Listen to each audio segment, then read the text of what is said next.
We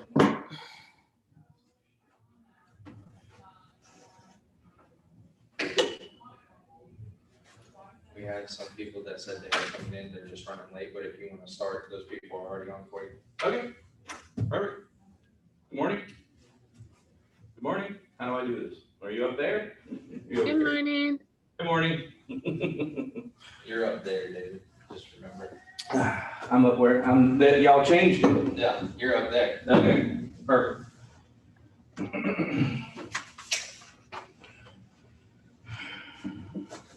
I'm getting my stuff together here, so bear with me for a minute, please. Can everyone hear me? Yes. Okay, perfect.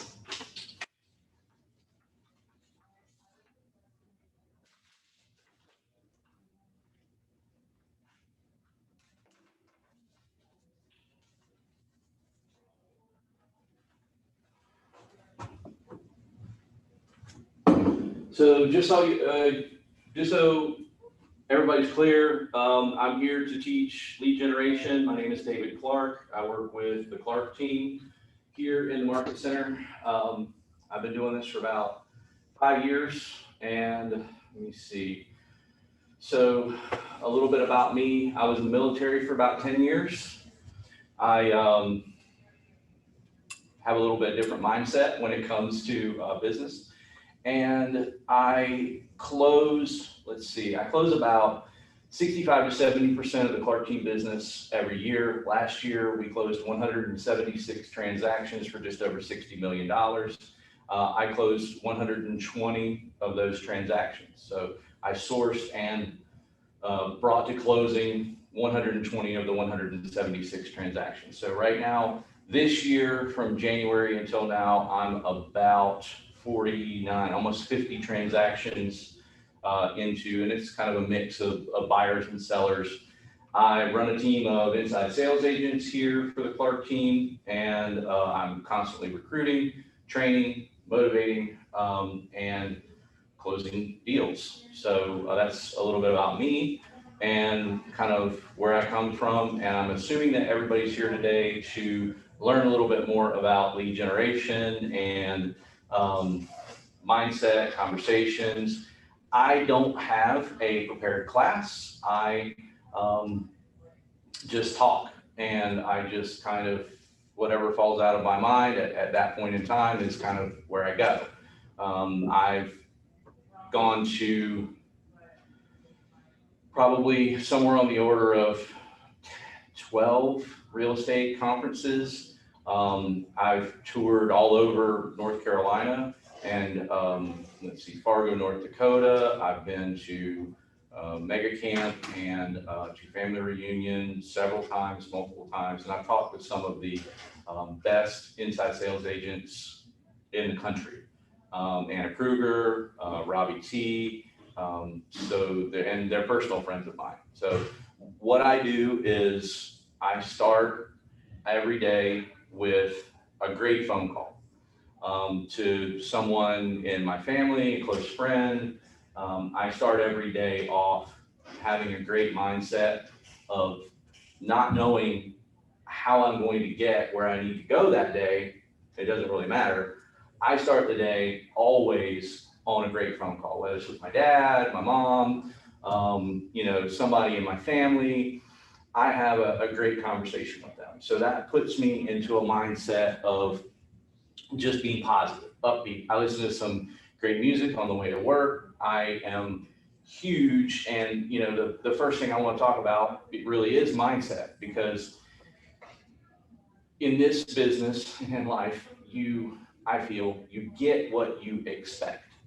And if you expect to call someone and them to be mean to you 9 times out of 10, that's what's going to happen. Or if you expect that conversation is going to go great and you visualize it in such a way that it does go great, you're able to, in your mind, prepare for success. And it really is a time on task over time field, for lack of a better word. But I'm kind of interested, like, why all of you got into real estate to begin with, like whoever wants to go.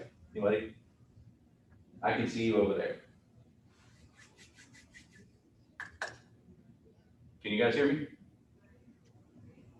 I'll go. It Okay, kind of go started as, Introduce yourself. my name is Nina. Hi, everyone. I am Hi. new to the group. Great. So I started it for flexibility. Isn't that kind of a funny thing? Time flexibility for my children. But for what I need it for during the week when my kids need me, perhaps running around, it sort of works. And then weekends, obviously, I'm just doing what I'm doing. And I also joke that I have to have real estate to pay for my son's tennis shoes and tennis stuff. Got it. So why, how long have you been in real estate? 3.5 years. 3.5 years. Great, fantastic. And why did you get into real estate to begin with? Say that again. I'm sorry.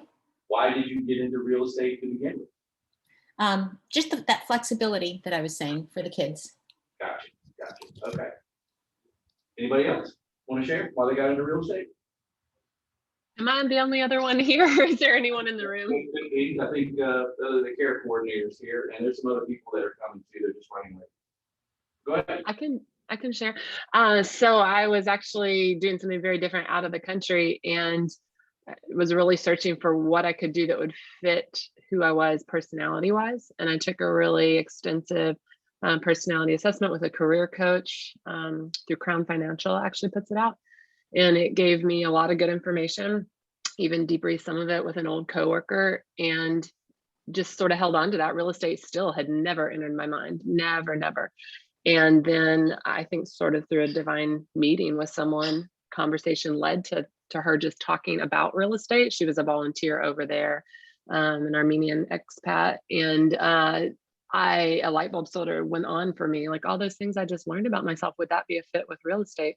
So I contacted a friend that I knew 3 years ago who had been making that transition into working with Keller Williams into real estate from Armenia, and just never really looked back. As we talked about it, she had doubled her business each year, and she had really positive things to say about Keller Williams. And I started looking into the process of what I needed to do to get licensed, and thought, well, after I go through that course, I'll at least know if it's interesting to me. And so that started me on a trajectory that I just took by faith might work out, and I hadn't looked back. But I was just licensed in March. Great, fantastic, that's awesome. Well, I talked to many people who are in different places in their careers, and generally, I'm talking to people who have just recently gotten their real estate license. So I'm glad that you guys have some transactions under your belt. I've been doing this for a while. It's great that you've got some experience. What I come down to a lot of times, and what I start with, is kind of a mindset portion, where I get up every day and I know what drives me, and you have to kind of find that drive within yourself and figure out, like what in the book MREA, what's your big why.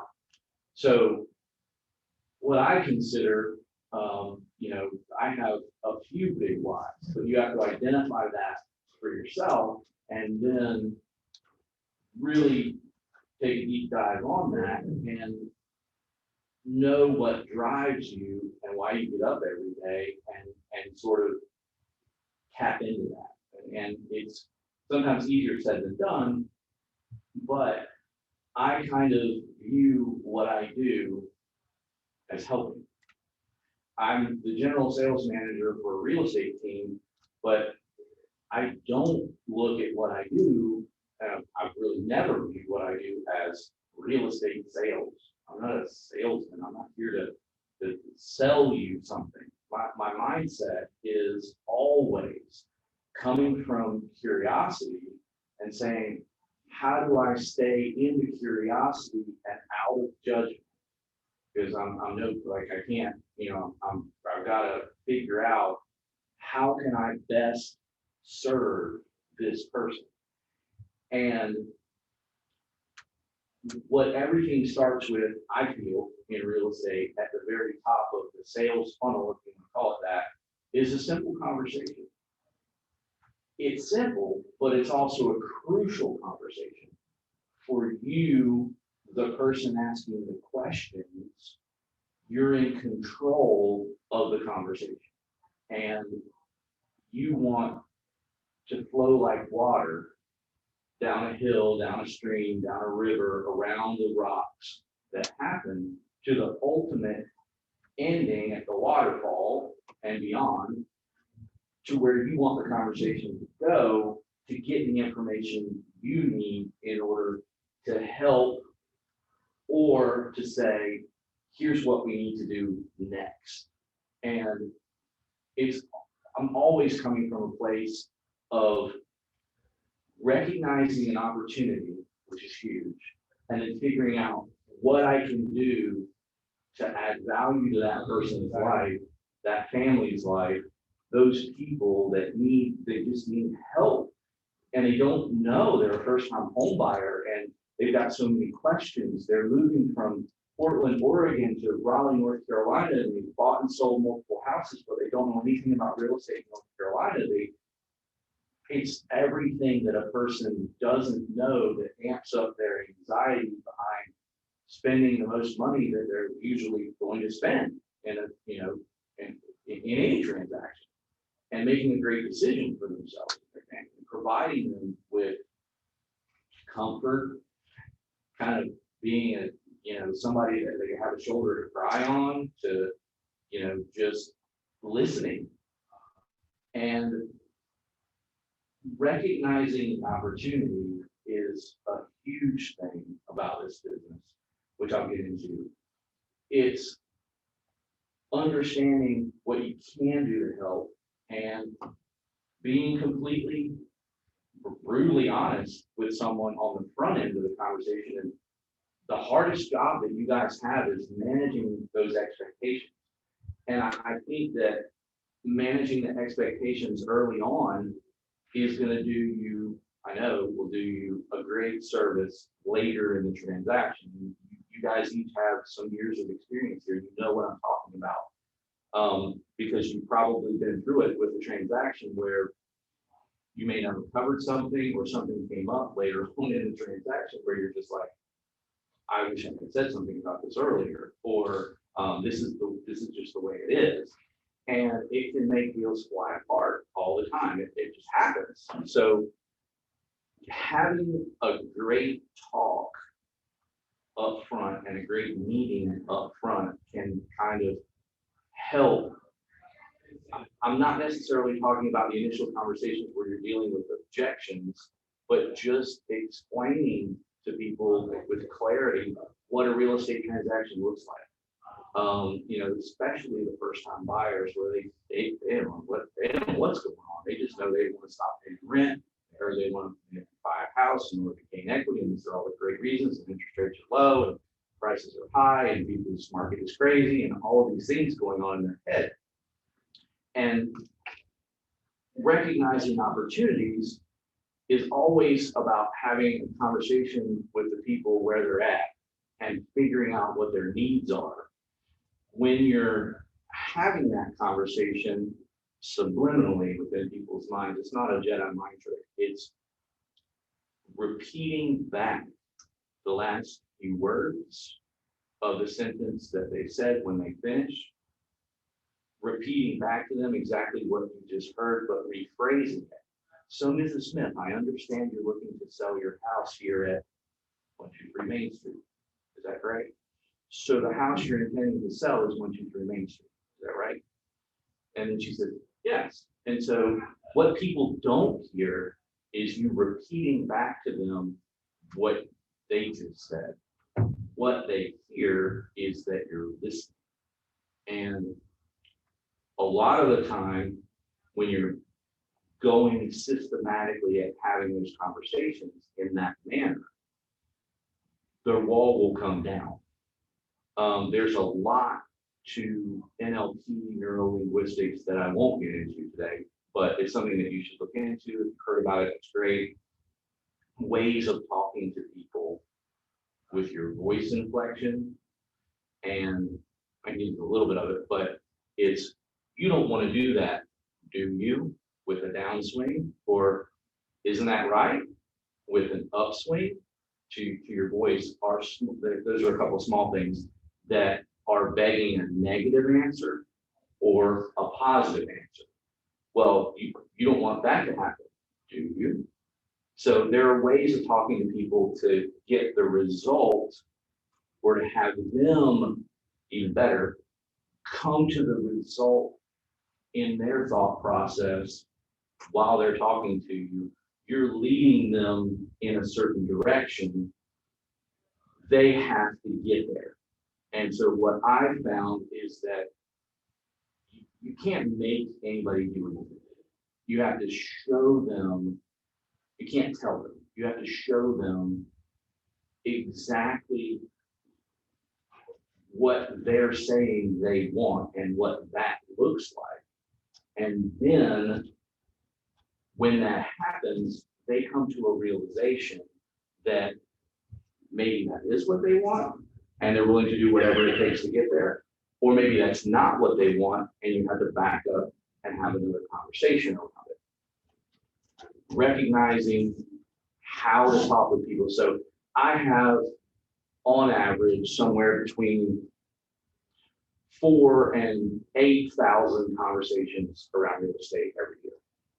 I set appointment-wise somewhere between 40 and 60 qualified listing and buy-side appointments every month, and for agents on. And what people tell you in a 10-minute phone call is completely different. Usually there's something else that's going to come out when you meet with them for that buyer's consultation for an hour over coffee, or in the office, in one of our offices. You know, our model, if you will, is to have an inside sales agent speaking with the client or the prospect, called suspect prospect, and asking a series of questions. Those series of questions are designed around LPT Mama and or Forward. And if you guys know what LPT Mama is or Forward is, great. I'll go through it really quick. Forward is you're asking questions around family, occupation, recreation, dreams, or goals. It could be fraud. LPT Mama, which I use pretty much all the time, is location, price, timeline, motivation, agency, mortgage, appointment details. So that's LPT, MA. Location, price, timeline, or time frame, motivation, agency, mortgage, appointment details. And what I'm looking for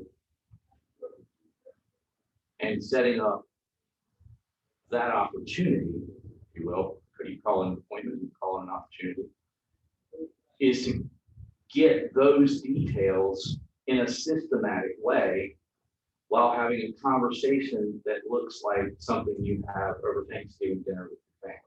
It's simple, it's not easy. So when you're asking someone, you say, so where are you looking for your house? Well, I want to be in Zebulon or Wendell or Nightdale. Okay, fantastic. Tell me more about that. And I think that that phrase in real estate is the best phrase, even in sales, but it's the best phrase that you're ever going to learn. Because when they, okay, tell me more about that. Why is being in Wendell, Nightdale, or Zebulon important to you? Oh, my kids go to this school in the school district and I don't want to uproot them from it. Oh, my job is in Nightdale and I don't want to be too far away. You're going to learn more by listening and asking great questions. And so on every question you ask, your follow-up should be something around, why is that important? Or tell me more about that. And in going through the location, price, I say, Hey, you're looking at buying a house. It's great. What's your budget? Hey, you're looking at selling your home. Just ballpark, what do you think your home is worth? So you can ask those questions different ways for the buyers or sellers, and you can be mild about it. I don't usually dig too heavily on price. I'll say, if they say we're first time buyers and we're renting and we have no idea, it's great. I love it. What are you currently paying for your rent? You'll get an idea of what their housing budget is. Have you spoken to a mortgage lender? Will you be paying cash? Or have you spoken to a mortgage lender? And usually people will laugh that off and say, I wish I had $250,000 in cash. I'm like, yeah, I wish I had that too. But, it's like, 99% of people, they got to get a mortgage, but I just wanted to find out kind of where you're at. And they're like, well, I wish, but yeah, I got to get a mortgage. And so it's always best to have, I kind of have a soft approach to the price because people get weird about it. I mean, that's a fact. People get weird about money, and there's not much you can do about it except have that mild conversation. Now, you will learn, and you probably already have because you guys are experienced, that when people start sidestepping questions, that should be a red flag to you. I had one lady that was moving from Charlotte, wanted to buy a $2 million house and at the golf course up in Wakefield, and she said, "Oh, this is my house." And I said, "Well, how are you going to be paying for that house? And you're going to be using cash, or you're going to need a mortgage?" And she says, "Well, I'm going to be paying cash for it, but I got to get my credit right." Okay, and I just let it go. And it was one of those things where it turned out that was a red flag, and she never bought a house with us. And I don't think she probably ever bought a house, but it's immaterial. I knew right then in that conversation that she didn't know what she was talking about, and we probably weren't going to be doing business together. And those are kind of easy to see once you start asking great questions and you learn a little bit more. Now, I've had agents on my team who have conversations. People will tell you that they're pre-qualified. Great. Bring your pre-qualification letter with you to our meeting when we meet for our buyer's consultation. And the people will do a dance. They'll either say, "Okay, that sounds fantastic." They're probably serious. On the other side of that coin is, "Well, you see, what happened was the bank ran out of paper and all their printers were down, and they said they'd mail it to me, but that was 2 weeks ago and I haven't gotten anything. And great, I have a local lender here who can get you pre-qualified in 15 to 20 minutes. I'll have them contact you." I never give the prospect the banker's information. I always give the banker the prospect's information, or the mortgage broker the prospect's information. They're making that call 100% of the time. It's never going to happen that the prospect is going to call the banker. Now, if they ask for it, I will certainly give them the banker's information. But I always ask the prospect, "Hey, I don't give out people's information without their permission. So is it okay with you, Mr. Buyer, if I contact Pathway Mortgage Group, Cornerstone Lending, and have them reach out to you?" Yeah, that's fine. Great. And so that will give you another green flag or red flag. Well, I couldn't get in touch with, you're talking to your mortgage lenders that are your preferred people, and they're telling you I could never get in touch with them, he never returned my calls, he never returned my emails, he never returned my text messages. The mortgage banker wants the money, wants the deal, and so he's going to follow up relentlessly. That's always the case. Get back to them, you may not be able to reach your prospect, but you definitely have a great relationship with your mortgage lender. You're always following up with him. So that's another way to kind of figure out respecting your time in this business, because your time is your invaluable asset in working with people who are ready, willing, and able, those kind of things. To get into a transaction that's huge. And your time and time management is a huge part of this business. I time block my calendar I've got my time block calendar, and I'll show you guys. It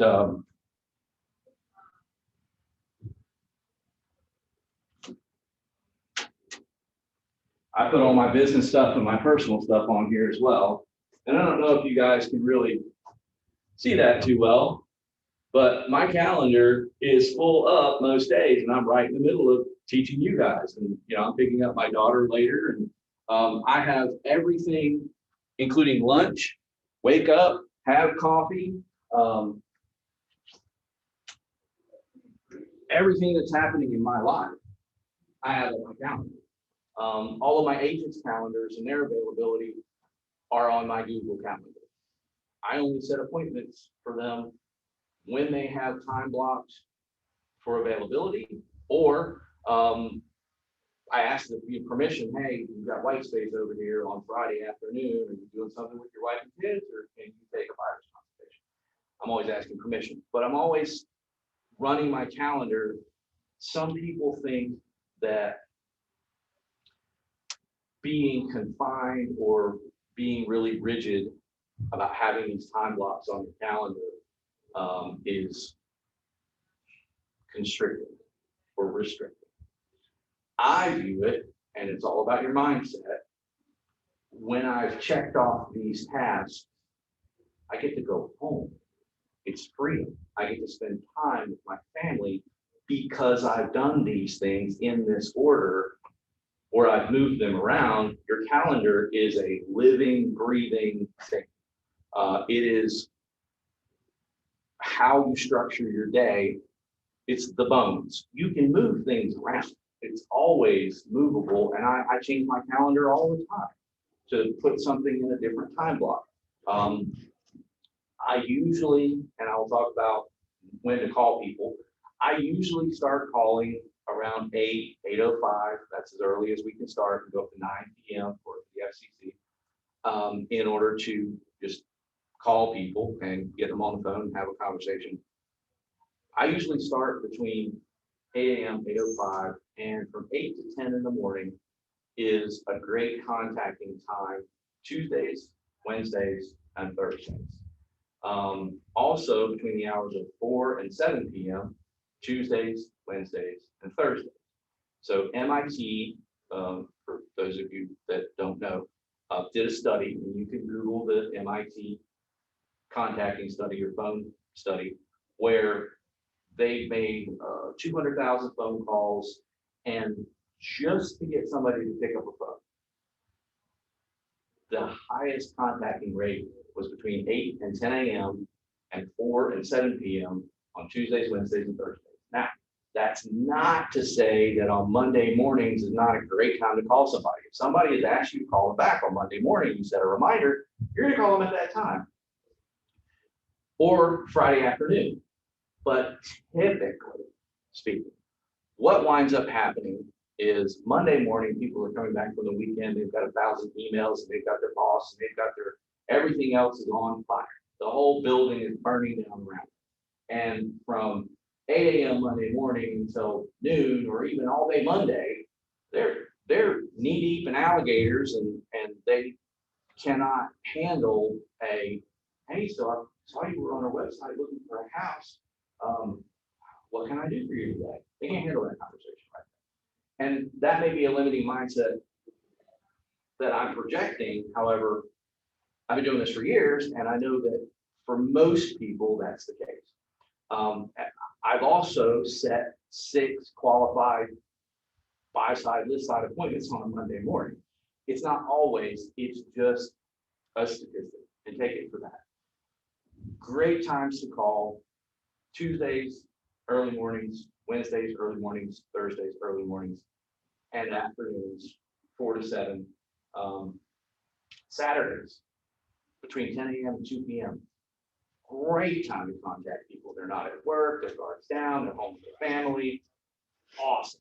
Sundays, after 1 p.m., people have gotten home from church, their guard's down, they're with family, they're having a great time, they can talk to you. So there are some better contacting times as far as this goes. However, if someone told you to call them on Friday afternoon, great.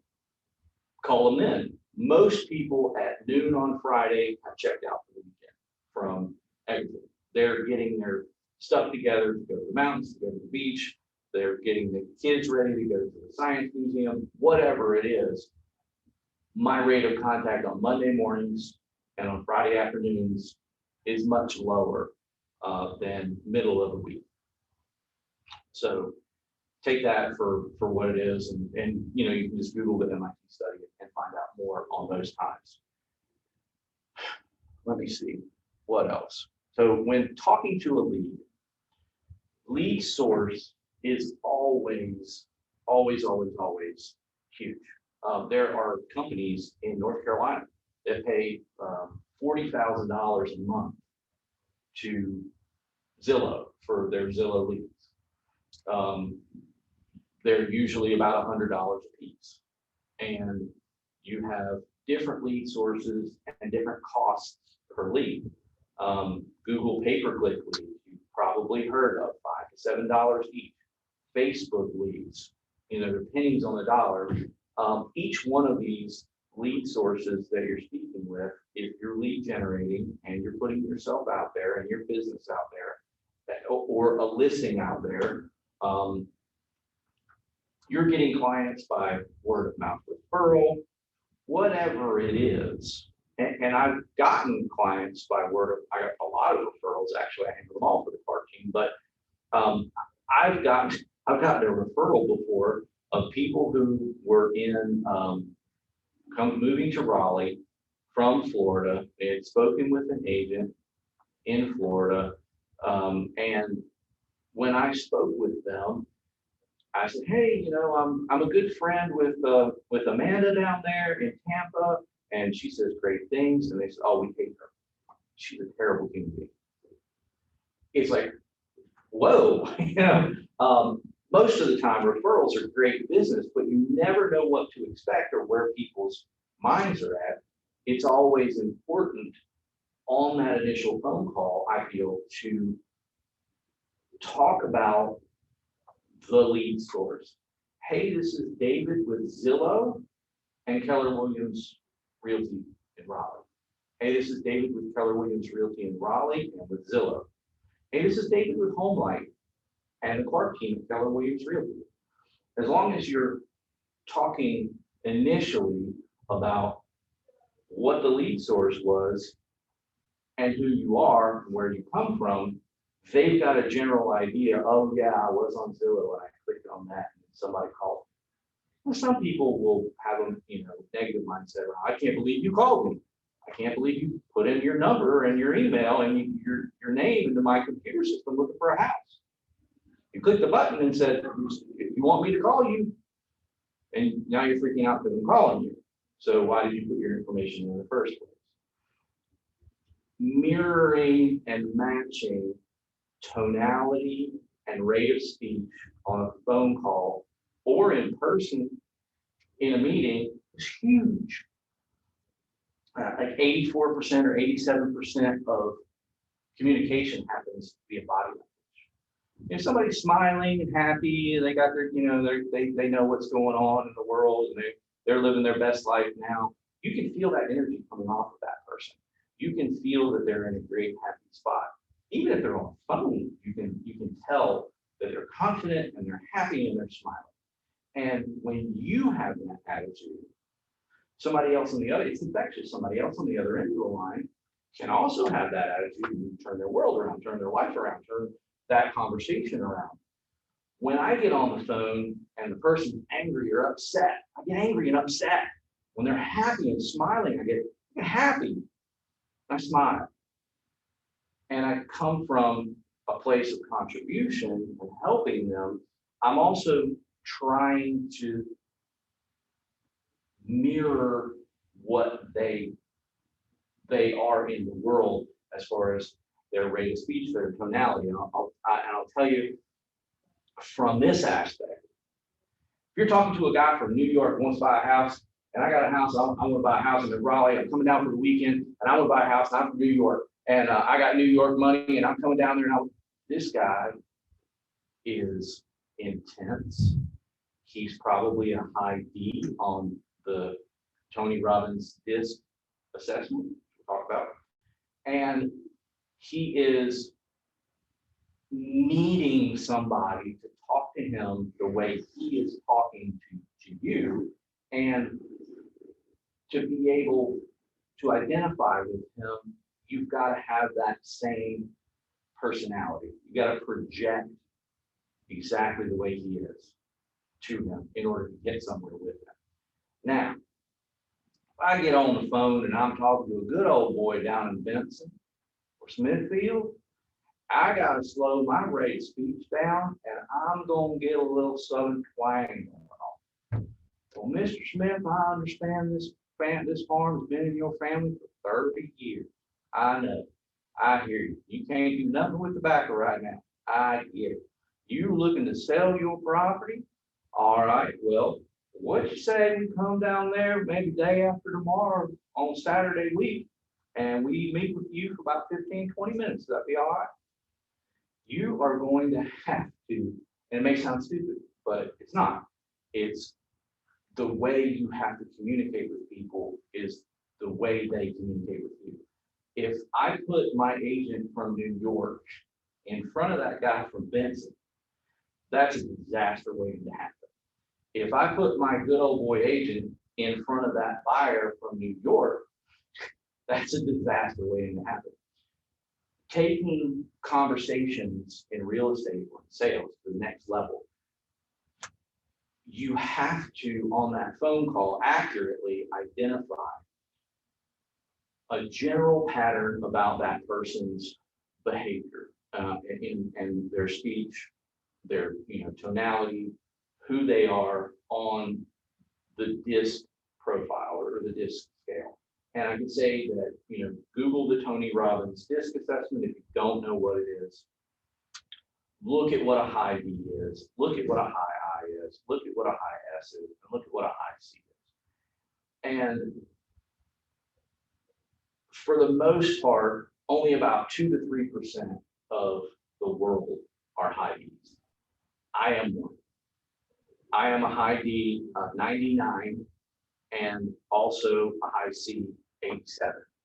And what that means is that I am super driven, super responsive, and I'm also a systems and processes person. Sort of logical engineering with like a motor that won't stop running. Most people aren't that way. The high I's are your sort of the high school cheerleaders, the head of the homecoming queen, those kind of people, the chatty, interpersonal. Most realtors love working with people and they're high I's. So the S is safety, security, like the people who buy all the insurance and they want to know all the facts about everything before they ever take a step in a direction. They've got to just completely research it. And the C's are people who are very systems, process oriented. And if y'all know about this, that's great. I like to go through it because in having conversations around real estate, for the longest time, I was doing great, and I realized that there is sort of a larger level to everything in identifying who you're talking to and then being able to pair them up with the right agent on your team, or at least being able to mirror and match, if you're not on a team, you're an individual agent, that person's behavioral style and how they view the world. If you come at a high D with a chatty Cathy, whole bunch of questions and spending all this time, you're not going to get anywhere. You're just going to shut down. And you say yes. No, they're going to answer your questions in one syllable words. And understanding how they view the world and getting directly to the point with them is how you win. And asking great questions whenever I set up an appointment, especially a listing appointment, I ask the location, price, timeline, mortgage or motivation, agency, and then mortgage and appointment details question and I run through that and I say, okay, here's what next step, here's what we're gonna do next. Here's what's gonna happen next. I'm always, always, always, always, when texting, which is huge right now, or talking on the phone, I'm asking them a question, or I'm letting them know what's gonna happen next. I believe that most people, not everyone, most people, 80% of people, maybe 90% of people, they want to be led. They don't want to be told what to do. There's a difference. If you're leading from the front, you're letting them know this is how this works. Here's what we need to do next. What next steps look like for us are, and then they know what to expect. Their expectations are being managed. And most people want to be led. I firmly believe that. When you let people know with clarity, what we do now is set up a meeting for us to come out to your house for about 15 or 20 minutes. And our 3 goals are this. Our first goal is to really dig in deep on what you got going on and why you're selling your house. Our goal is to listen and to figure out how we can serve you at a high level. Our second goal is to look at the market, give you market details, and let you know what top dollar for your property looks like in today's market and how long it's going to take to sell. We're going to show you all that. And third, we're going to figure out if now is the right time or when would be the right time to move forward in getting your property sold. So if you could do me a super huge favor and have a key ready for us when we get there, that would be great. In addition, you've got the appraisal or a survey or your mortgage balance or any other details you feel are relevant to share with us, upgrades to the property that you've done, that would be great. Now, what's going to happen is one of a couple of things. Our listing agent is going to go on site. They're going to walk up to the door. Hi, Mr. and Mrs. Smith. I'm Jordan Clarke with the Clarke team here. And the goal of our meeting today is for me to really listen to what you've got going on. He's going to repeat back to them exactly what I just said to them on the phone before I came out. Setting him up for success, and the prospective seller understands the whole team is on the same page. We're saying the same thing. This is the message. You're going to get either some pushback or you're going to know what their disc profile is by what they do from what you ask. Your ID is going to say, yeah, you asked me for all that crap, and I don't have it. It's going to tell you one thing, ID and is completely not serious. You're going to have the high I or the high S. High I is going to say, I was going crazy with the kids and I had soccer and I had to go here and I had to go there and I just could not get any of that stuff, but I'm going to figure it out and I will get it to you. That's quite all right. We'll work on it. Their high S is going to have everything ready for you. The high C is going to have everything ready for you. And it's going to be laid out in a specific order. You're going to be able to tell very quickly what type of person and personality that you're working with and how serious they are on getting their property sold. Identifying those opportunities on the initial phone call. So where are you headed next? I mean, I understand you're looking to sell your property. Some people may be guarded about that. Some people may not want to admit that I had an appointment 3 or 4 months ago in this market. There's a seller. Our agent went out there, Jordan went out there to do the listing presentation, and the guy has not made a mortgage payment in 2 years. You good? Like what? How are you even still living in his house? I don't know, but he was trying to figure out whether he needed to sell the house or refinance. I'm like, he didn't tell me any of that on the phone call. When you have those meetings with people and you're in person, you're going to learn a whole lot more than you will in a 10 to 15-minute phone call just to set yourself up for that opportunity or set that opportunity up for somebody else. And things are going to come out that it's live. It's messy. None of it's going to be perfect. It's learning the conversations and how to steer the conversation to get down the river to where you're going and to get them where they need to go in the canoe. And so it's always a great idea to start your day on a great phone call, but it's also a great idea to get a script partner. And you can find one very easily. There are Facebook groups for inside sales agents that Anna Kruger runs, and you can get on there and just make a Facebook post and say, I'd like a script partner between 8 and 8:30 on Mondays and Tuesdays. And so it's one of those deals where if you want to get better and you want to serve your clients better at a high level, you will sharpen your skills every day. And like, I look at myself, I can say, well, I'm crushing it in real estate. I've got this many transactions and all of that. That doesn't mean anything. I look at myself or grade myself on a scale of 1 to 10. And like, I'm always probably at about like a 5, maybe a 6. It's all about how your mindset is around what you can do for your client and being better.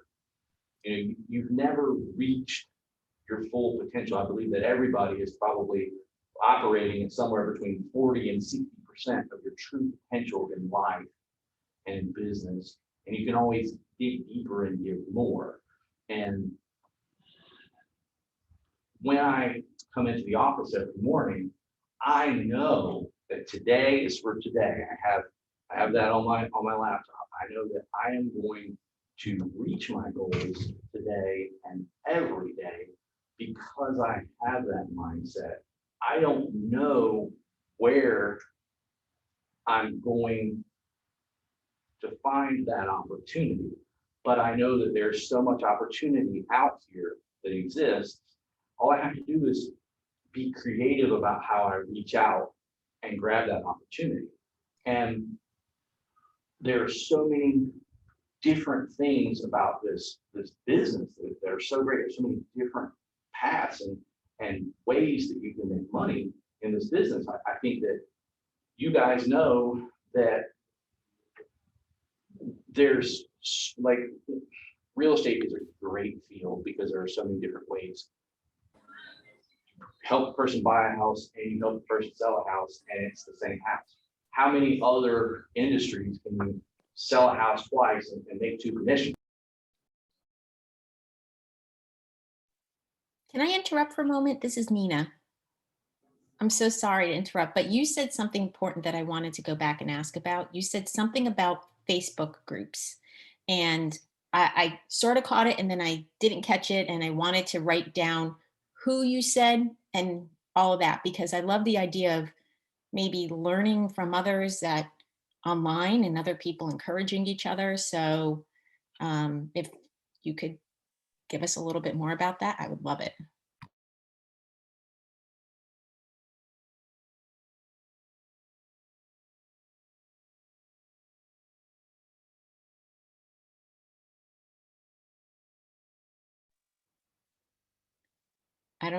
If you're talking, I apologize. We can't hear you because you're on mute.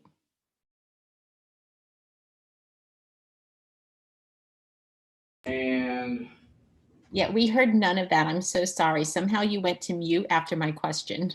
Okay, can you hear me now? Can you hear me now? Yes. Yeah, you can? Okay. Yes. So there are, let's see here. I'm just looking at my Facebook groups right now. And let's see here.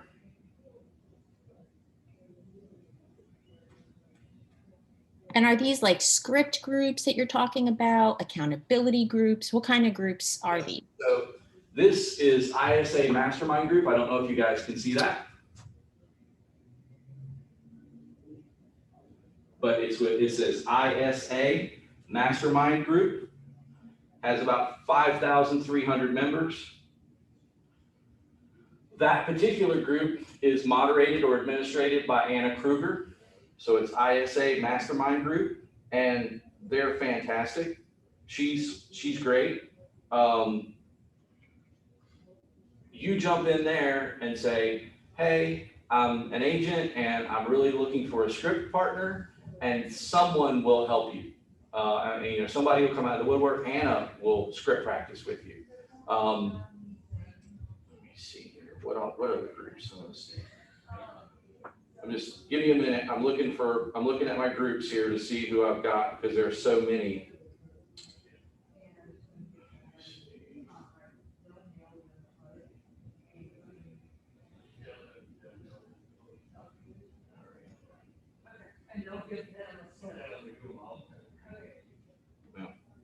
I'm not pulling them up, but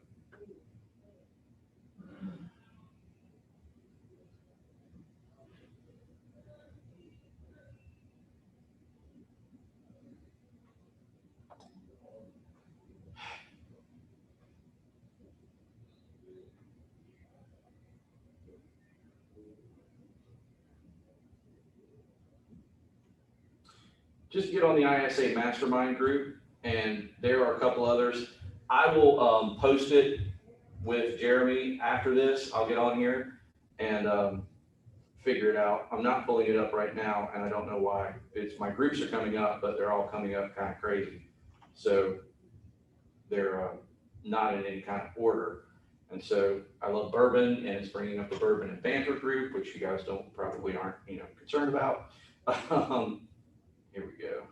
That's not it. But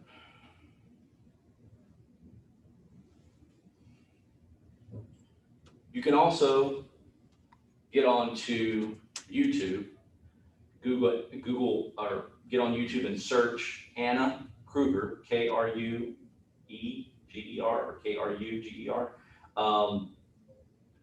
You can also get on YouTube and search for Robbie, Robby T.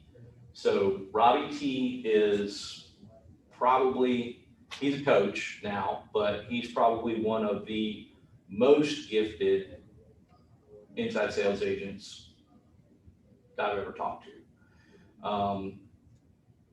He runs a coaching platform out of the Hatch team in North Dakota, and Anna runs ISA coaching for MAPS coaching.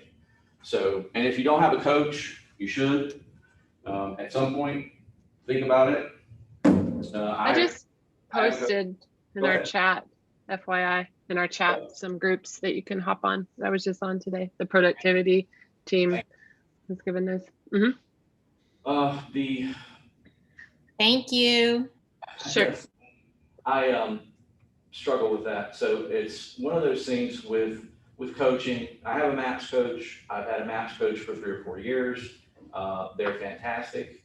They are goal oriented. They keep you on track for whatever it is that you're trying to do, and they help you grow your business. Well worth it. It is expensive, but I will say that you have to look at where you're going and what you want to do, and find the right coach and find the right script partner for what your goals are. Everybody's not the same. All people don't mesh well together. And I had to go through 3 real estate coaches before I got the right one. I script practice every day. You can make, and I do regularly with our agents and other people, make a game out of it. So you can do what I call a question game, which I learned from Robbie T up in North Dakota. You can get in a group with friends or with people, fellow real estate agents, on a Zoom call. And you can go down using LPT, MAMA, or Ford, Family Occupation Recreation Dreams. You can go down that as a skeleton and ask the question, different ways. Find a different way to ask the question around location. And it goes around the room. You can say, hey, where do you want to buy a house?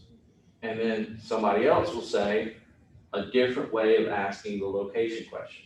And then you go around until you can't go around that group. When it's 2 people, 3 people, 4 people, doesn't matter, 10 people. You go around that group until you can't ask any more questions about location, and then you're out. And so then it dwindles down to just one person who can then ask a location question. You do this so that you can hear how other people are asking those questions.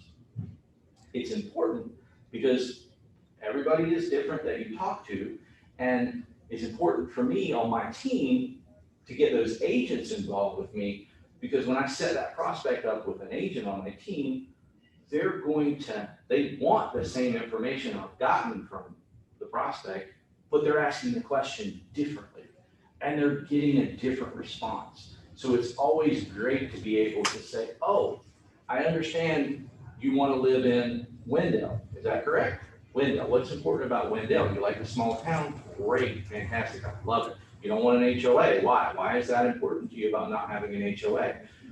But all of those things that you're gonna learn in that conversation, you need to know how to ask that question 6 different ways in order to get down to really finding out what's important and serving your client at a high level. So, questions from Robbie T that I've written down. So, and you can text these, you can have this conversation via text message, or you can have this conversation via email, or you can have it, on a phone call.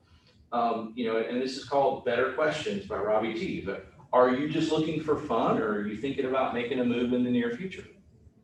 People who might be on your website, came onto your Facebook page, liked one of your listings, somebody in a grocery store line, your server at the restaurant that you go to, anybody you talk to is a potential opportunity, and recognizing that.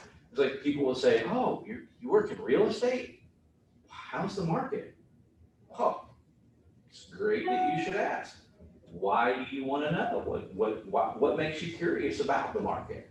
Because they may be looking to buy a house, they may be looking to sell a house, or they may be looking to get into real estate themselves, and you can set them up with Scott or Sharon here at the Market Center and recruit and grow your profit share. So there's a number of ways around that conversation that it can go. And they're like, oh, well, we just moved here and we're renting for 6 more months, and we've got to do something, and we came from Idaho, and we got a house there that is rented, but that's going to be for 6 more months. You just having a conversation, you're identifying a listing referral for somebody in Idaho, and you just picked up a buyer. So, having those conversations and realizing the opportunities that are around you, people knowing that you are in real estate. I start out all of my inside sales agents by making 100 or more calls to everybody they've got in their phone. Like, that's the first step, is call everybody you know and say, I work in real estate with a top real estate team. I'm now a realtor. Like, I can help you. I can help anybody you know. Who do you know that is looking to make a move now or in the near future? It's how you ask the question. But, Gary Keller will tell you, you don't want to be a secret agent. Like, after they get done with the process, because it's your aunt, you say, well, I didn't even know you were real estate. Why didn't you call me? I didn't know. And you want to, have your bullhorn out and your neon sign and waving it around saying, I work in real estate. I'm a real estate professional. I can help you. I know how to help you at a high level. I have everybody call their sphere, not just once. It's going to be quarterly that you're going to call these people, and you're going to have the same conversations with them, just to say, hey, Aunt June, I got into real estate. Things are going great. We're in an incredible market right now. Is there anything that I can help you with? Is there anybody you know of in your neighborhood or in your world that I can help you with? you're growing your business the easiest way possible through your sphere. And there's no better way to start in real estate. And if you're neglecting this device that we all carry around attached to our hips, where your database for the most part probably is, you're shooting yourself in the foot. You've got to work the people who are in your world and be their friend, their confidant, their real estate agent, or help them however they need help. Because they're going to remember that, and they're going to tell their friends that you don't know. They are going to absolutely refer you business because you came at them with the heart of a servant and not somebody who's just trying to get that paycheck or that commission, because that's not why we're in business. And that's why you're in business, and you should look at that. But serving your clients at a high level is why I'm in real estate. So another question that Robbie T asked, if the ideal home came on the market, would you miss out on that opportunity, or would you want to go and view that home? So a lot of people will say, I'm just looking. Great. I look at real estate. I love looking at houses too. I look at hundreds every week. What are you looking for? Some people will respond, some people won't, but they're keeping you at arm's length as a pushy salesperson at that point. Like you're in the department store and you're trying to help them with something. Oh no, I'm just looking. You're a pushy salesperson. So if the ideal home came on the market, would you miss out on that opportunity, or would you want to go and view that home? It's gonna tell you, asking them that way exactly is gonna give you an idea where their head's at, but they're also a now buyer. You're not asking them, would you want to buy that home? Asking someone to give you an inch is a whole lot easier than asking for somebody to run a mile in 6 minutes. So when you ask that question that way, if they say, yeah, I would go, if it checked all my boxes, I would go and view that house. I would take a tour. That means that they would buy that house. You're just not phrasing it that way. You're saying, hey, if the perfect house came on the market, would you miss out, or would you go and take a tour? Because some people are going to say, well, we would have to pass. Tell me more about that. Well, I'm locked into a lease right now for 9 more months. My credit score is 520, whatever that condition is. And within having a lead generation conversation, you're working with objections and conditions. Conditions are things that you cannot change. It's like the Great Wall of China. It's going to be there. 1,000 years from now, it's probably going to be there. Objections can be handled or sidestepped. And I always will sidestep an objection until it comes up a second time. And that means it's really important to somebody to have that handled or to know what's going on. It's with sellers all the time. You get the question of, well, what's your commission? Okay, so what I hear you asking is about commission, correct? Yes. What I hear you saying is that you need to net the most amount of money in your pocket at the end of this transaction. Is that correct? Or why is commission important to you? Because there isn't a set rate of commission. The real estate commission makes us say our commission is 100% negotiable. Everybody in the Wake County area knows what the splits are, and I won't go through that, but they're different in Durham County, et cetera. There's always going to be downward pressure on commission with other disruptors in our industry that are, entry-only agents, things like that, which I won't cover. But you always want to say, what's important about commission to you? Okay, so you want to dig in deeper on that, and I'll let them go. Well, I'll say, hey, here's the line, go. Tell me what's important about that. So what I hear you saying is you want the lowest commission possible. Absolutely. It's got to be a win-win or it's no deal. Jordan will be more than happy. I will be more than happy to go over my professional fee that I earn for selling your home when we meet. It's got to be a win-win. It's going to be flexible. We'll work it out.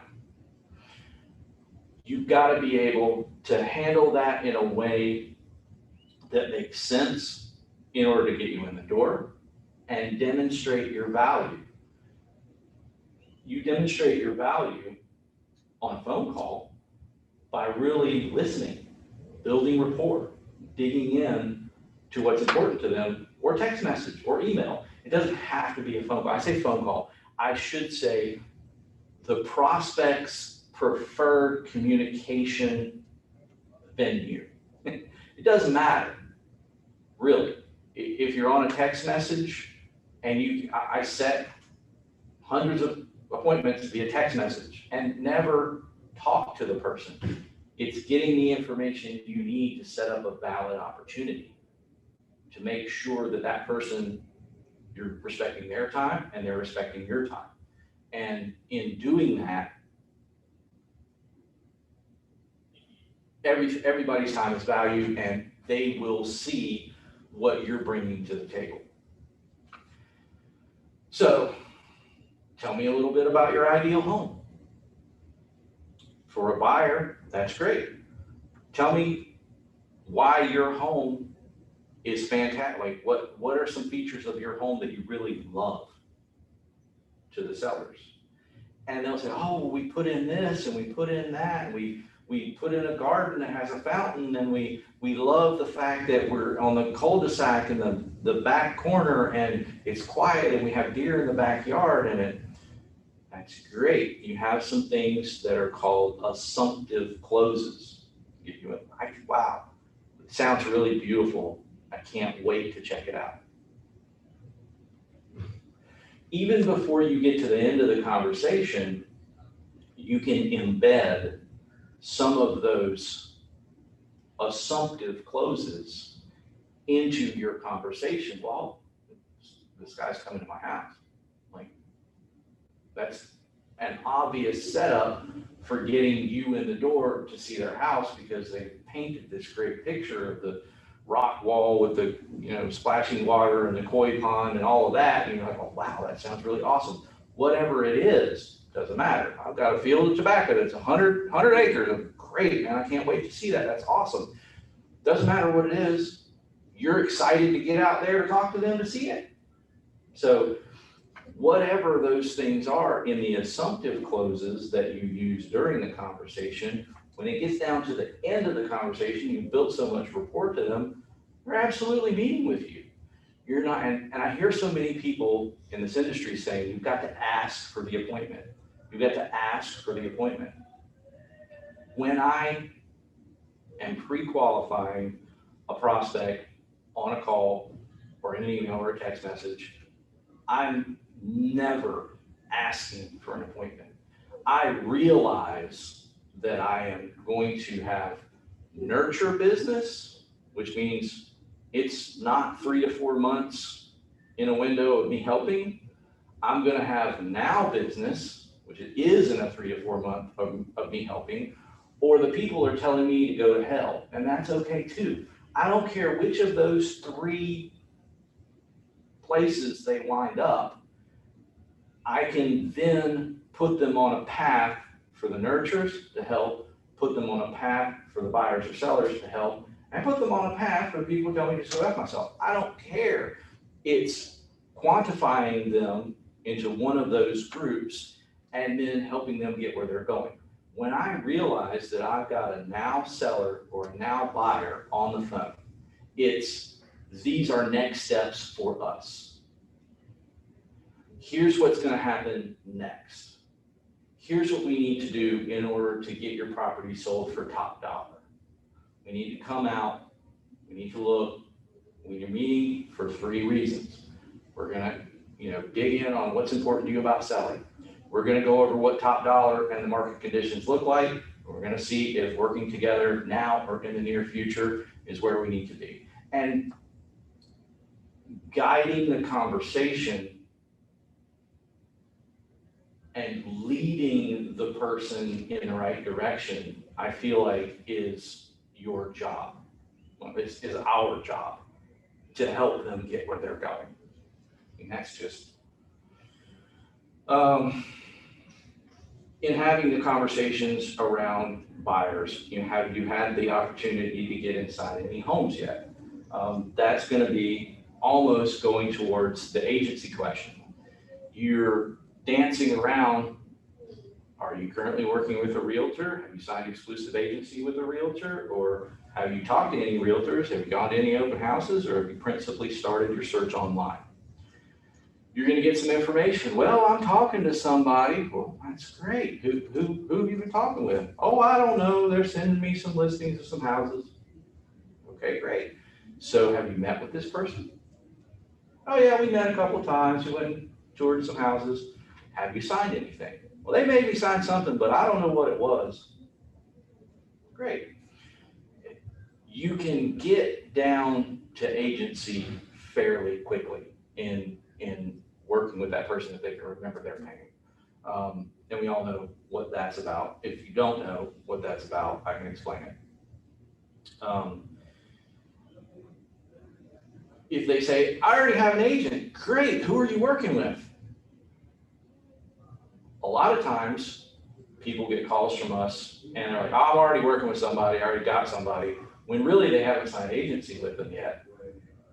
A lot of realtors, I can't wrap my head around it, but a lot of realtors don't get by our agency before they start going out and showing houses, and they wind up losing clients to other agents who are available when they need them to be, and then they want to put in an offer and you're at the beach or you're with the kids at the soccer game and something happened and you weren't there for them on the spur of the moment and you didn't have agency and then locked down and then now they're gone. They bought a house with somebody else who happened to be in the right place at the right time. If they can't remember who their agent is, what their name is, probably they're lying to you. Sidestep it. Say, okay, great. So have you had the opportunity to begin the pre-approval process yet? Or if they say, yeah, I'm already pre-approved with, SCCU or Navy Federal, whatever, it's great. Would you be open to a second opinion? We like all of our people to get a second opinion on their mortgage. A quarter point can save you thousands of dollars over the life of your loan. And some people are, some people aren't, but you're looking at how to serve them better. Your local lender, you can call them at 10 o'clock at night the day before a closing. You're not going to get Rocket Mortgage or Quicken Loans on the phone in North Dakota or wherever they are, South Dakota or whatever.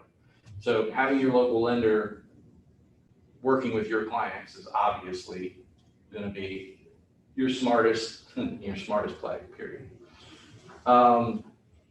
So would you find some value if I got you connected with a lender that has helped a lot of our clients? So that's a great way to put that question. Is there anything that you absolutely don't want in your next home? And some people are really anti-HOA. Great. Why is that important to you? Really dig in. So when would you ideally like to be in your new home? And say, when in a perfect world would you like to be moved in and done with the process? Is a question that I ask a lot, because people can say, well, I've got to do it by this time. Okay, what's important about that time? Well, the kids start back to school. Oh, so schools are important. It's not, do you have little kids? It's, are schools important to you? Okay, great. Why are schools important? What, elementary school, middle school, high school, with all that family and occupation, recreation streams. So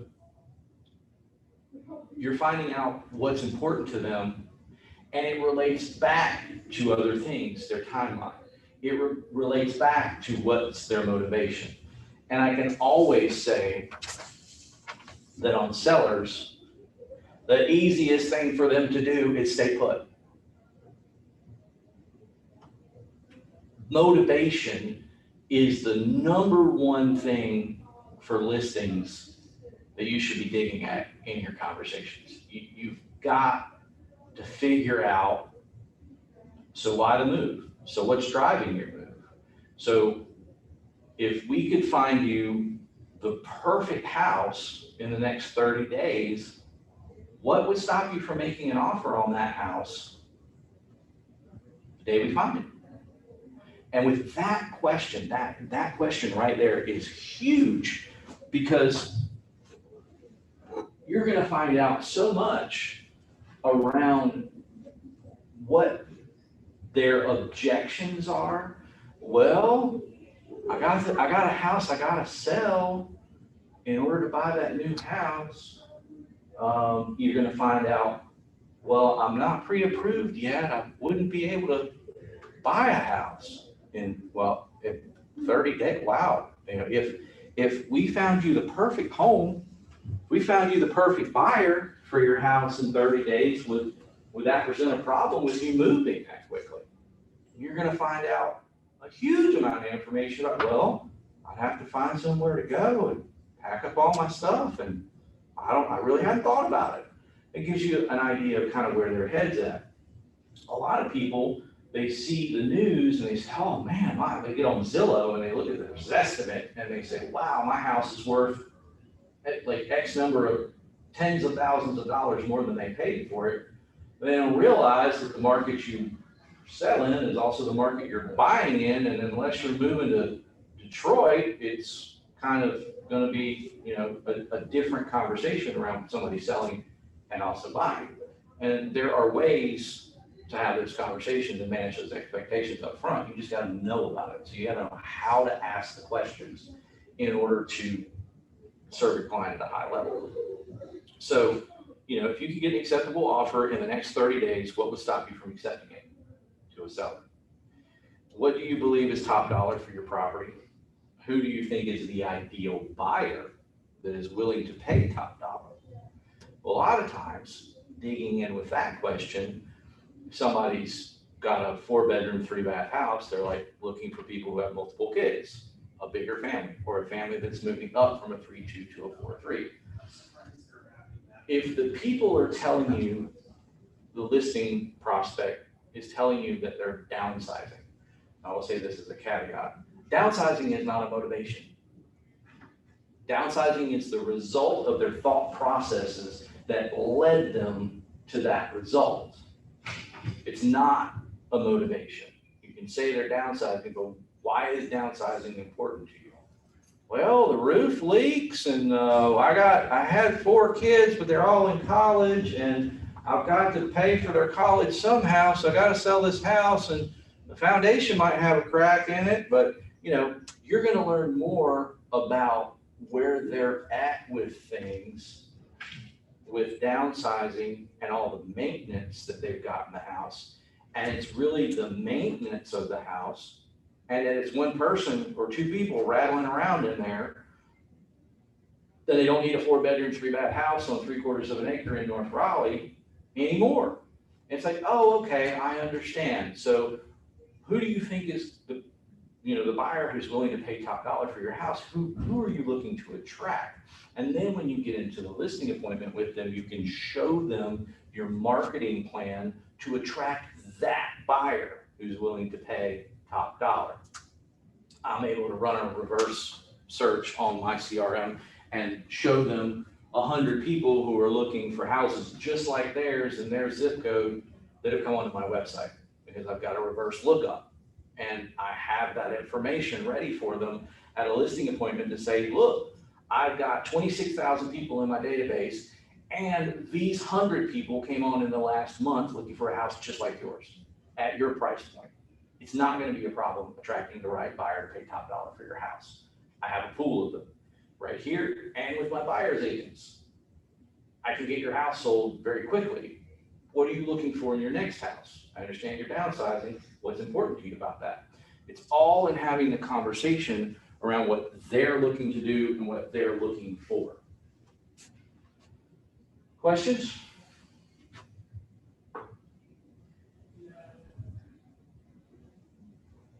You guys can you guys unmute yourselves? Maybe, maybe not. Interesting. Let me see what I can do here.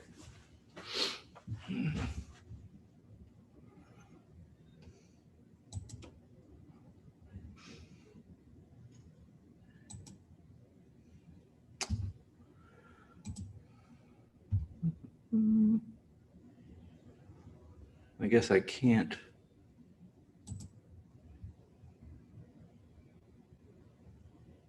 Unmute everyone. So,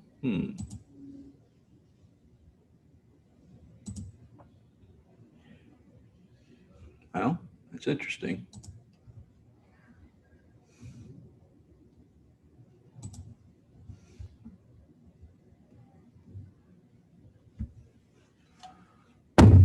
Are you there, David? I am. Yes. Were you thinking that you couldn't unmute us? Yes. I think we just have to unmute ourselves. But If you see, anybody's you were got asking questions- for any Yeah. questions. Yeah. Yeah, I would just say about lead generation. So I'm just have the fear of exhausting my database. So I'm just, I'm really not a very shy person. I don't have a problem calling and telling people I'm a real estate agent. When I first started off, I did. And that's how I got my first listing. But it's pretty awkward. You know, my sphere is not huge right now. So I'm, you know, you don't want to make a call that you wouldn't really like to receive. And so that's where I'm just looking for, okay, how does this lead generation work in a smooth way? Sure. I think that, so what I hear you saying is that you have 10 or 30 or what you consider to be a limited pool of people that are in your sphere that may not want to hear from you every week or every month. And you're probably right about that. However, having that conversation around real estate, having that conversation doesn't have to be or have anything to do with real estate when you call. You can Okay. say, hey, I'm just checking in with you because I'm your friend. I'm a person. You're a person. We're people. How are you? What's going on in your world? Okay, so that's how you do it a lot of times? Absolutely, absolutely. So, you know, I have people that I have followed up with for years that I just check in with them once every quarter, once every 6 months, once every year. The average person buys or sells a house every 5 to 7 years on average. My mother's been in the same townhouse for 37 years. Okay. Some people aren't on that track. There are going to be people that you keep up with and you say, hey, I use the holidays. I'll say, hey, it's right around July 4th. Happy Independence Day. Just wanted to check in with you, see how you're doing, and keep it moving. Hey, it's right around Thanksgiving. I hope you have a great Thanksgiving. Merry Christmas, you and yours. When you do, I've got a guy, literally, that I called. He was very active on the website. I called him almost every time he went onto the website. I never spoke with him. 3 years of making phone calls to this guy every 3-4 months. Every time you get on the website, he's blowing it up, looking at houses. I called him and left a message. I called him and left a message. 3 years later, I get a phone call from this guy. And his voicemail was, I didn't know him, you know, he was hanging on the website. His phone message was, hey, this is Anthony. I'm going fishing with the big man, Jehovah, and we're going to catch us a big one. And I would get creative with it. And I'd say, hey, Anthony, I hope you're having a great day fishing and catch a big one for me. I got a guy in Canada that I spoke with, and I just got creative with talking to him. And hey, did you get your geese? We sent them back to you. All the Canadian geese, they're coming your way. Like, I sent them. And they will remember that. People, especially that you don't know, you've got to be creative and set yourself apart from the people that you don't know. People who are in your sphere, you've got to come from a place of contribution. Is there anything that I can be helping you with today? It doesn't have anything to do with real estate. You're a person. It should Okay, be. so that's true what you just addressed for like the close, maybe like 30 or so. But then there's another wider out to, you know, 100, 200 people, probably more like 50 of them in my database or something, that they're in there because I have their contact information. We've been in contact over something in the past, or maybe we just fell out of contact, but it's been many years and it feels too awkward to get back in touch for really, in my mind, I'm having a hard time making that jump of being genuine. And it's really like, because I'm in real estate, and so that's an awkward bunch for me. How do you deal with that bunch? So absolutely, you gotta face that head on.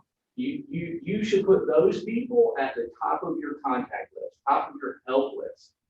And I use that help list every day. You've got to say, hey, you got to own it. You got to call them up. You got to say, hey, we spoke a while back, a couple of years ago, and I have just been running crazy. I apologize.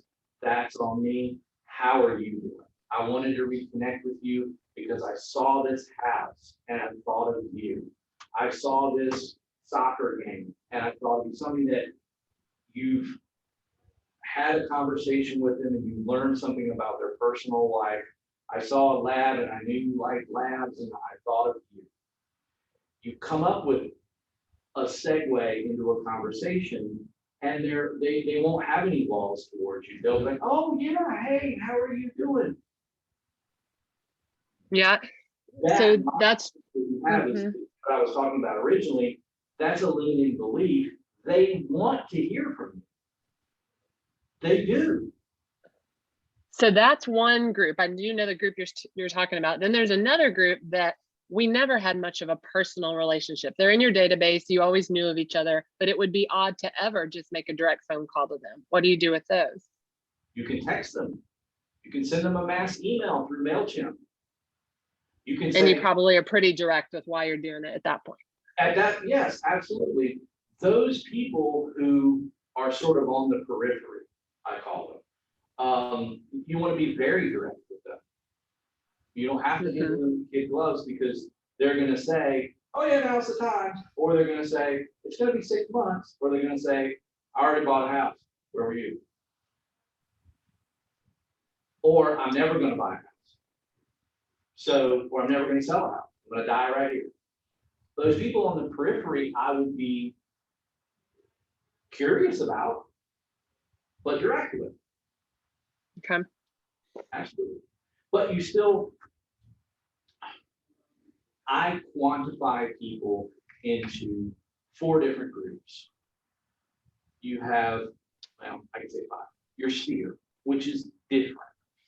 I'm more quantifying them in an A, a B, a C, or a D in their timeline and sort of their motivation. An A is a person that you are going to call, text, or email on a Tuesday or Thursday, a Monday or a Saturday, a Tuesday and a Saturday. You're going to call them twice a week because they're people that you need to stay in touch with because they're in a window to either buy or sell in the next 90 days. Your A touch is twice a week, and your B touch is once a week to once every other week. You make that determination. Your B touch are people that are 3 to 6 months out on either buying or selling. On listing appointments, I can send our listing agent out for people or say, I want to sell my house next year. Great. But for buyers, especially, those Bs can quickly become As. Those As can quickly slide to Bs. It's a movable scale. It's not static. It's always in flux. Your Cs are people who are 6 to 9 months out, and your Ds are more than 12 months. And so if you have a system, which I use tags in my CRM, whatever CRM you're using is the best CRM as long as you're using it. Doesn't matter what it is. You have to systematically come up with a contact plan of and identify, quantifying the conversation that you have. Who are your A's? Who are your B's? Who are your C's? Who are your D's? Anybody who's a B, C, or a D, I've applied a nurture label to. And I've set a reminder to follow up with them. And they're going to say, well, we're 6 months out. I'm calling in 3 months. You take what they say and you half the amount of time so that you're there and ready for them. And they may have still already transacted.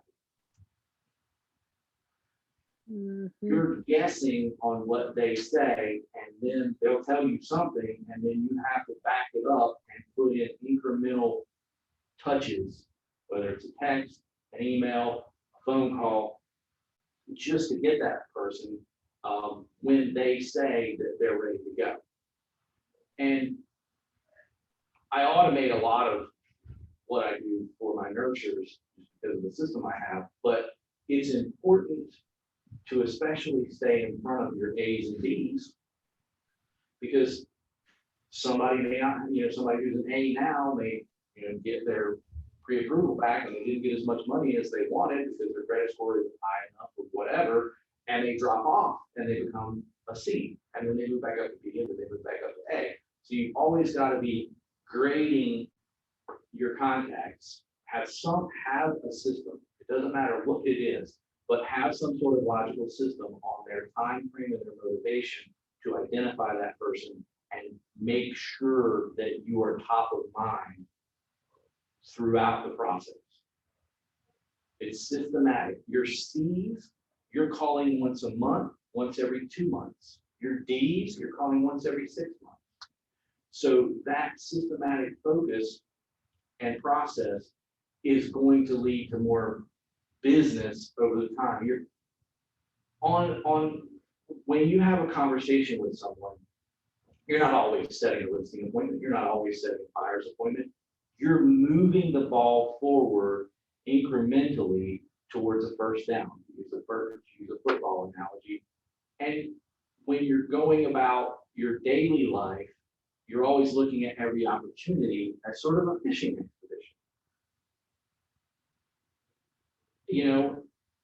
Last night at dinner, I signed a listing agreement. I didn't expect to, but I had it with me just in case. I knew they needed to sell. We were going out on a dinner with the family anyway. I had the listing packet in my car. It's like, here, they asked me for the paperwork. I said, hey, I got it outside the car. Here you go. Good to go. All right, great. Fine listing. So it's being prepared in the right place at the right time. You've got to have your skills together for your conversation, and you have to have a method or a system of following up with those people so that they know that you're a professional, so that they know that you're going to help them do whatever they need to do and get them to where they need to go within their time frame and their budget. And you're not just there for a paycheck. You're a human being. Mhm. I hope that helps. Yeah, it does. Thank you. Yeah, absolutely. Anybody else got any questions about lead generation? I mean, I've talked here for an hour and 35 minutes. Question and answers? Anything? Anybody? Well, if no one else is gonna use your time, I'd love to hear how you handle this one.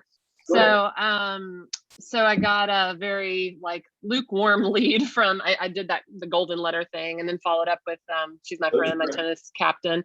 And so she was like, oh yeah, I think one of my neighbors, she's been talking about wanting to sell. And so I just kept following up and saying, hey, do you think you could ask her if it's okay if I contact her? And she gave me her number and her address. She said it's okay. And she told me that she was interested in eventually having a beach home or someplace in New Bern. So I call her, and I'm curious how you would start that conversation. Here's how it went for me. I told her who I was. I told her about our common connection. Before I could say anything else, she said, okay, can I call you back? I said, well, sure. And so she didn't. And I ended the day with sending her a text message, with just describing a little more of how I'd like to help her if she's interested. How would you have handled that one? So absolutely, a lot of times with the I'll call you back. I'll call you back. So they're never going to call you back. Or even from the get-go, how would you have handled it? Because I don't think I was taking a very soft approach when I called. And that's what you did was right. Is, hey, this is David with Keller Williams. I spoke with Mabel, your neighbor, the other day, and she gave me your contact information and said that you were kind of interested in making a move. You had something going on in real estate, how can I help? I usually use the mild, you've got something going on in real estate, you know, kind of what are your thoughts? I just wanted to talk to you about what you've got going on.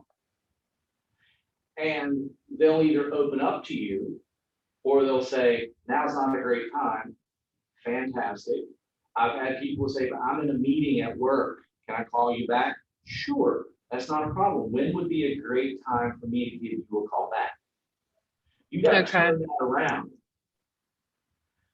That's a good one. Yeah. Follow up every time, but you've got to say, I understand now is not a great time for you. Why would you answer your phone if you're in a meeting at work? Well, you're having all of your, teeth pulled out right now.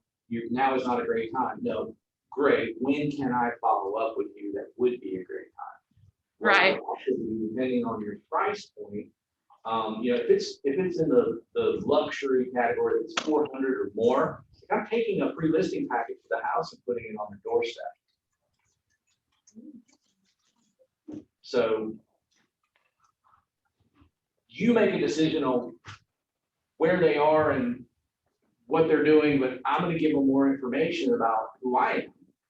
And I'm also going to be kind of aggressive and say, hey, when can I reach out to you? I've got a great computer system here I can set up a reminder. It'd be super easy for me to set a reminder and give you a call back when works for you. And you can say, Yeah. even like an appointment is like afternoons or evenings, or weekends or weekdays. Okay, we're taking one step back, David. How do we get to that point of asking for the appointment? From going for, so you've got something going on with real estate. How can I help? Maybe they'll talk a little bit about, eventually we'd like to find a place at the beach. But we know the market's really crazy now. This might not be a good time for us. How do you transition that to then the appointment? So tell me more about the house that you're looking for. Mm-hmm. Sellers always want to get excited about where they're going. Mm-hmm. So where I would carry that conversation is when I find out that you're in a sell buy situation, tell me all about the house that you're looking for. Wow, man, that sounds great. You're looking for a place in Newbern and it's at the beach. My family owned a bunch of property down in Hills Beach, which is near Newbern. I went down there as a kid every year. Use your personal experience to connect rapport with that person. Mm-hmm. And it's true, my family did own property at Hills Beach. You have to have some sort of conversational chops about you, but you've got to be able to say, on focusing on that seller, it's focusing on where they're going to and getting them excited about that. Man, you want that house on the beach. When you get that place, what's that going to feel like for you? Like, what are you going to be able to do? What is that house going to do for you? That's a great feeling, isn't it? You're going to get them excited about where they're going. And then you're saying, hey, I understand that you've got this house here in North Raleigh. Do you need to sell before you buy? Mm-hmm. Know what your walking away money is going to look like for that house at the beach. So where I always set up a buyer referral is with the seller listing appointment. I say, Oh, right. so Okay. and serve you and get you to that great house in Newbern. So I know Donna Harmatuck down in Newbern, and I've been to multiple real estate conferences with her. I know her and her team are going to serve you at a high level and help you find that perfect house down there. All I've got to do is make a call to my friend Donna, and she's going to help. That's easy. Let's work on getting your home here on the market, ready to go, do our homework, see what top dollar looks like, see working together now and when is going to be the right time. And I really want to dig in on what your goals are with your property. And you start asking them questions about their current house. Okay, fantastic.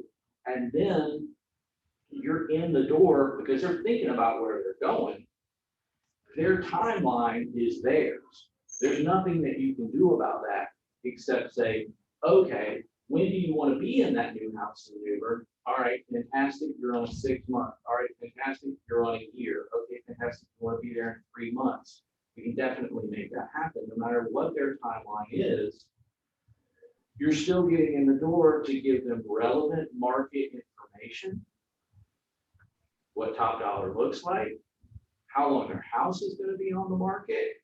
You're coming with all of your stats, and then you're giving them the pathway forward. You're the expert in listing the home and getting it sold and running a net sheet and showing them, okay, this is what your walking away money is going to look like.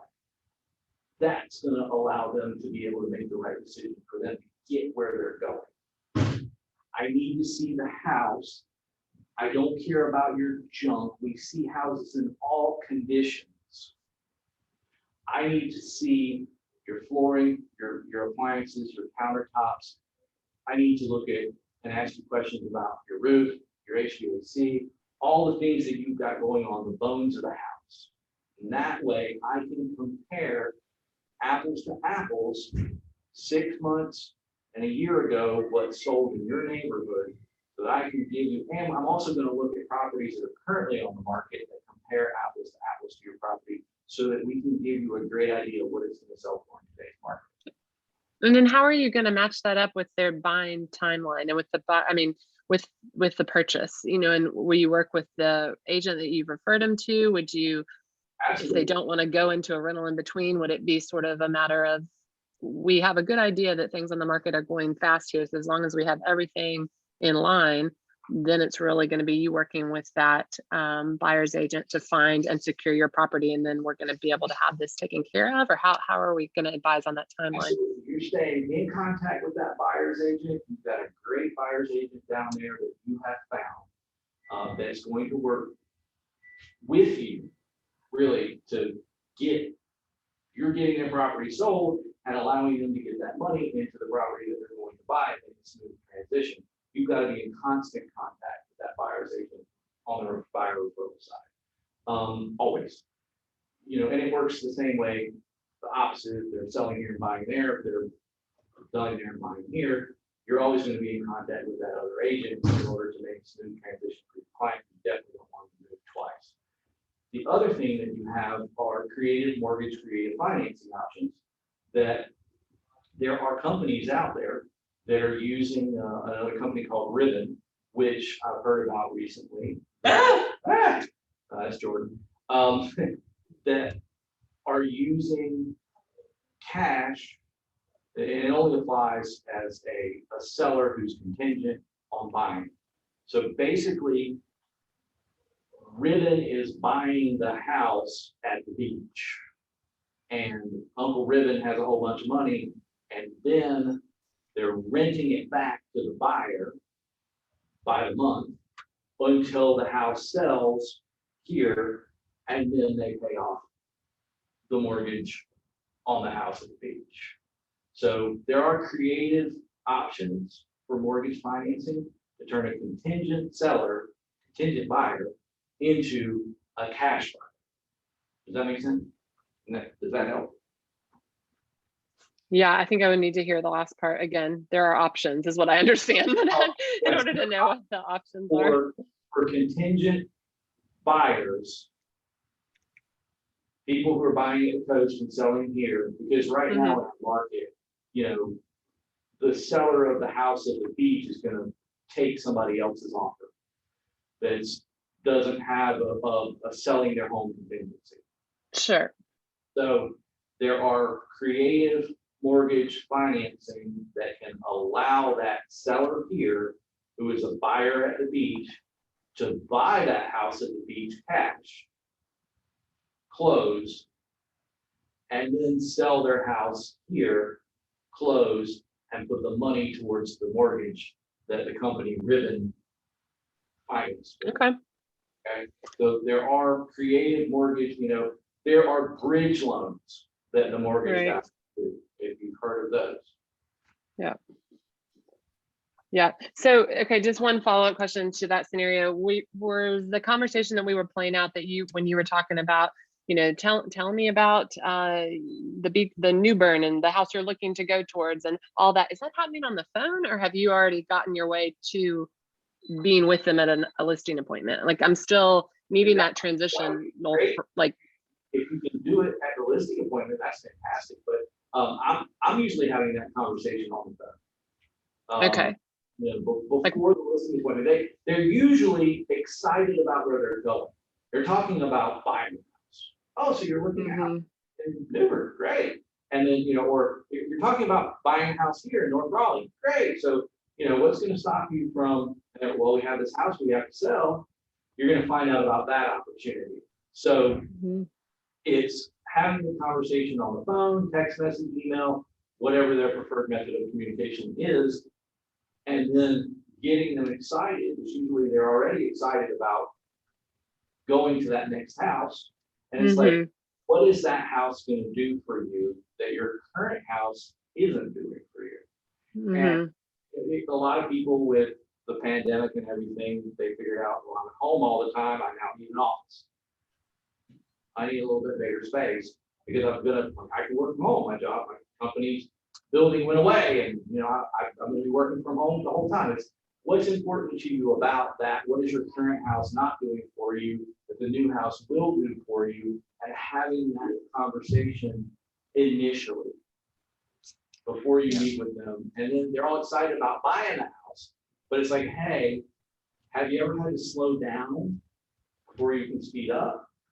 Okay, so here's what we need to do. We need to look at your current house and give you a great idea of what your walking away money looks like, so you know financially what you're getting into on the buy side. And if they say, look, I'll have to sell in order to buy, great. Get them moved out of that house and down to the beach with the buyer referral, get that house cleaned out, get it painted, and get it up on the market. Okay. So, you know, like there are ways of having that conversation, but normally people who are selling, they need to get there. They're usually excited about where they're going, not about the move. And that's where you got to really dig in on motivation and say, okay, so I can make selling your home super smooth. I can make buying your next home super smooth. But what in the world is motivating you to put all your crap in the back of the truck and drive from here to there and have your life up into that way?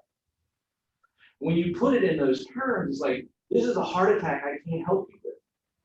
That's what I tell people. I'm like, why do you want to do that? What's that gonna do for you that this isn't? And when you figure out, well, my kids, they live in Newburgh, and I just got a new grandbaby, and I want to be closer to family, and I want to, oh, okay, I completely understand. You digging at that motivation and figure out why, what is that going to do for you? Why do you want to go down there? You've got to dig at it and dig at it and dig at it. Because like I said before, staying put is the easiest thing to do. You're in the comfort zone. Yeah. Okay. Thank you so much, David. Gotta hop off now, but really appreciate your time. Absolutely. Anybody else got any questions before we end things up? I know I'm a little bit early, but it's lunchtime. Anything? Going once, going twice? Well, I really appreciate you guys attending and being here. Thank you so much, and make it a great day. Thank you. Thank you.